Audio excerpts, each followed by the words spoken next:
السلام عليكم، ازيكم؟ عاملين ايه؟ يا رب تكونوا بخير. النهارده جاي نعمل مع بعض المسقعه. هنعملها بطريقه حلوه قوي، طريقه سهله كده. وعايزه اقولك هتبصي هتعملي احلى صينيه مسقعه بجد باسهل طريقه. حاجه كده حلوه جدا.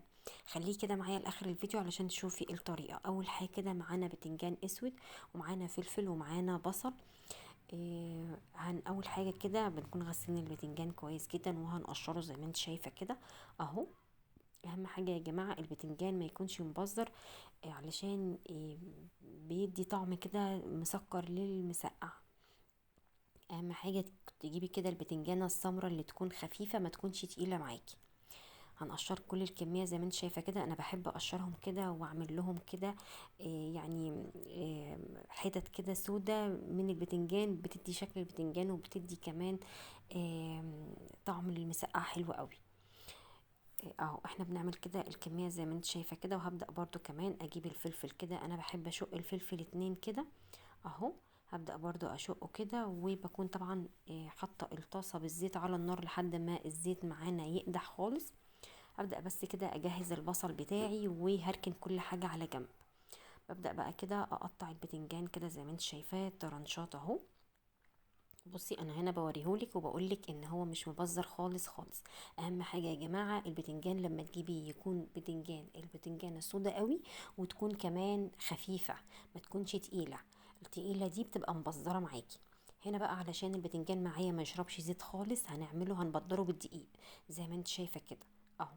حاجه كده مش هتاخد في ايدك ثواني خالص خالص. من اسهل الطرق واحلى الطرق كمان لصينيه المسقعه يا جماعه. هتعمليها بصي في 10 دقايق. هنبطر كده البتنجان كله زي ما انت شايفه اهو. الخطوه دي مهمه جدا عشان ما يشربش معاكي البتنجان زيت خالص خالص اهو. هنبطر كده كل الكميه. صلوا على النبي يا جماعه عليه افضل الصلاه والسلام. وطبعا ده فضلا من حضراتكم وليس امرا.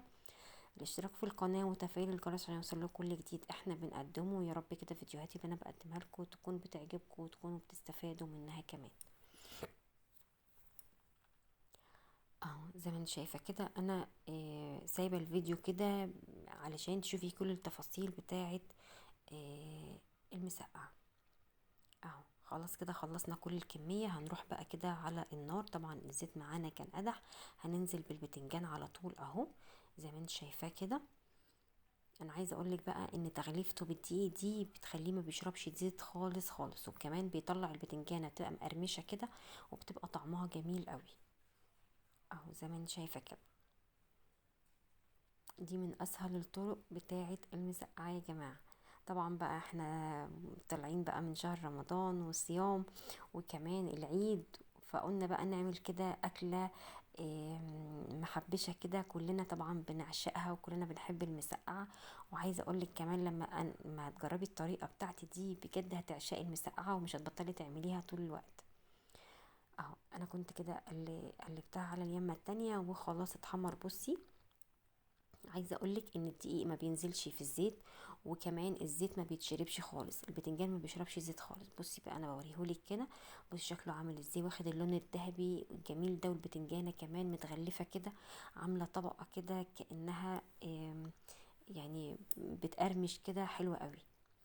خلصنا كده كمية البتنجان وهنبدأ بقى كده نجهز البصلة. طبعا معانا البصلتين فرمناهم كده زي ما انت شايفة. وهنا الفلفل كمان اهو انا كنت بقليه بعد البتنجان اهو. خلاص كده قلينا البتنجان والفلفل في نفس الطاسة اللي انا قليت فيها البتنجان والفلفل. هشيل بس شوية من الزيت وهسيب شوية صغيرين، وهنزل عليهم كده بالبصلة اللي انا فرمتها زي ما انت شايفة اهو. خدهم تشويحة خفيفة جدا كده. وهنزل عليهم كمان بمعلقة صغيرة من الثوم المفروم اهو. وهاخدهم برضو تقليبة كده. بكون طبعا مجهزة بقى كده معلقتين كبار من الصلصة، حاطة فيهم كده بمعدل كوباية من المية. وهبدأ انزل عليهم كده عشان اعمل التسبيكة الجميلة بتاعة المسقعة اهو زي ما انت شايفة كده. هبدأ بقى انزل كمان بشوية من الصلصة كمان اهو. انا بس كده كنت بزود شوية من الصلصة عشان انا عايزه الصلصه بتاعتي كده تغطي البتنجان عشان لسه هدخلها الفرن. هبدا بقى انزل بالبهارات بتاعتي. البهارات معانا هنا ال7 بهارات، وشويه من الفلفل الاسود اهو، وشويه من الكمون. وهنحط كمان مكعب من المرق اهو. عايزه اقولك ان مكعب المرق هنا بيخلي طعم الصوص بتاع المسقعه حلو جدا.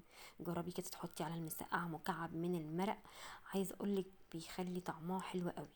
خلاص كده خلصنا التخديعه او التسبيكه بتاعه المسقعه. هنبدا بقى نجيب الصينيه بتاعتنا كده اللي هندخلها الفرن، ونبدا بقى نرص البتنجان والفلفل معانا اهو. اهو زي ما انت شايفه كده. عايزه اقولك ان كل ده ما خدش 10 دقايق. هننزل بقى كده بالتسبيكه بتاعه المسقعه، حطيناها اهو. ممكن كمان هزود نص كوبايه كمان من الميه كده، وبعد كده هدخلها على الفرن. كده طلعت من الفرن، بصي شكلها بقى. شكلها عايزه اقولك وريحتها وطعمها كان يجنن. والله شكلها وطعمها كان يجنن. انا سبتها طبعا لما بردت خالص، وبدات كده اقطع منها حته وادوقها. عايزه اقولك كانت تحفه. وعايزه اقولك بارده بقى ومش حاميه خالص.